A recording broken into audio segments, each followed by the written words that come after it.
За тэгэхээр дүгнж хэлэхэд нийслэл 500 сая $5 бонд гаргасан. За тэр бондынхоо мөнгийг бол 24 сар хүртэлх хугацаатайгаар нийт 7-8 арилжааны банкнд байршуулсан байна. Гэхдээ хүний алдагдлын улмаас тус хөрөнгийг одоо зөв зохистой оновчтой ашиглаж чадаагүйгийн улмаас хүүгийн алдагдал нийт 5.7 тэрбум төгрөгийн алдагдал хүлээсэн гэж аудитын байгууллагаас бол дүгнсэн байна гэж одоо нийцтэн дүгнж болохоор байна.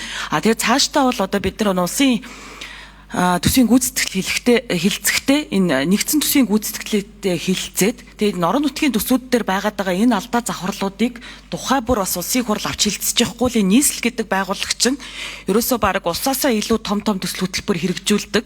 Нийслэлээр явж байгаа 24 мега төсөл нь нөгөө улсынхаа 14 мега төслөөс илүү том дүнтэй, илүү одоо тийм алдаа завхралтай, ийм дутагдaltaй ийм төсвүүд яваад байна гэдгийг бол зүгээр хэлхийг хүсэж байна. Баярлалаа.